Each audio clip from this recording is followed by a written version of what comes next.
how to remove Meta AI on WhatsApp. Hey everyone, welcome back to another tutorial video. In today's video, we'll discuss on how you can remove Meta AI on WhatsApp. So first of all, let me simply open my WhatsApp on my mobile device. Now once you've done that, simply make sure you are logged into your WhatsApp account. Now, as you can see, this is the basic home interface of WhatsApp, and on the top right side of your screen, you can basically see three different icons.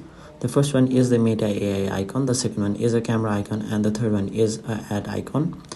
Now we'll talk about the Meta AI icon. Now since this is an inbuilt feature of WhatsApp or the Meta group, you simply won't be able to remove it, but if you tap on it, it'll directly open the Meta AI chat.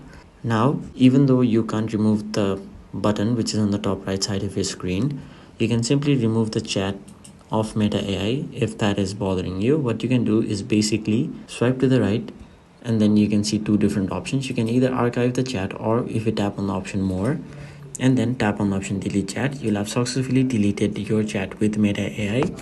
But as of now, you simply won't be able to remove the Meta AI option, which will be on the top right side of your screen. So you'll have to basically learn to live with the option on your screen. So I hope this video was helpful to you guys. If it was, make sure you like this video and subscribe to our channel so that you don't miss out on further videos such as these.